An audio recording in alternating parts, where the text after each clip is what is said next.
జనసేన అధినేత శ్రీ పవన్ కళ్యాణ్ గారి ఆధ్వర్యంలో పాలకొండ నుంచి పార్టీలో ఈరోజు జాయిన్ అవ్వడం జరిగింది.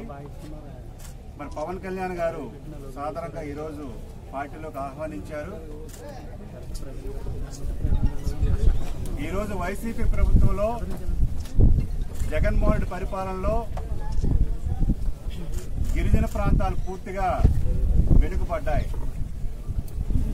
గతంలో చేసినటువంటి అభివృద్ధి కార్యక్రమాలు ఏవి కూడా ఈరోజు పోల్చి చూస్తే గిరిజన ప్రాంతాలు పూర్తిగా వెనకబడటానికి కారణం జగన్మోహన్ రెడ్డి వాళ్ళ గిరిజన ఎమ్మెల్యేలు. ఆమె పేరు కళావతి. పాలకొండ నియోజకవర్గంలో భూ కబ్జాలు, ఇసుక దందా, అలాగే మాకు ఒక ఎమ్మెల్సీ ఉన్నారు, ఆ ఎమ్మెల్సీ పేరు విక్రాంత్.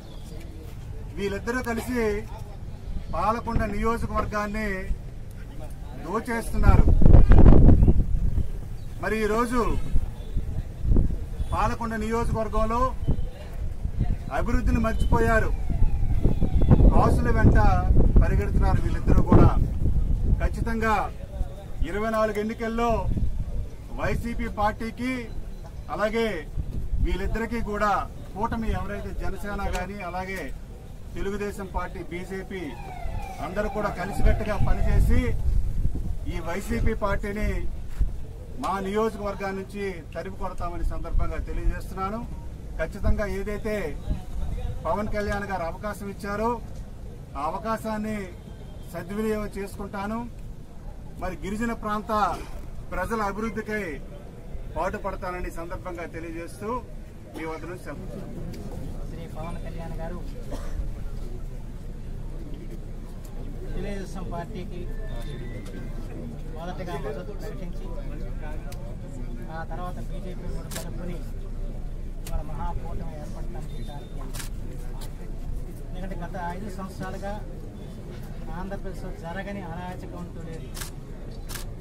అన్ని వ్యవస్థలు కూడా వాళ్ళ సర్వనాశనమైన పరిస్థితి. సహజ వనరులన్నీ కూడా దోపిడీ గురవుతున్నాయి. వేల కోట్ల రూపాయలు దోపిడీ చేసిన పరిస్థితి. అభివృద్ధి అన్నది ఎక్కడ కూడా కానరాని స్థితి. నిరుద్యోగం రోజు రోజుకు పెరిగిపోయిన పరిస్థితి. ఈ పరిస్థితుల్లో ఈ రాష్ట్రాన్ని ఏ విధంగా మనం గట్టెక్కించాలంటే అందరం కలిసి కూటమిగా ఏర్పడి పోటీ చేయాలని చెప్పి భావిస్తున్నాం.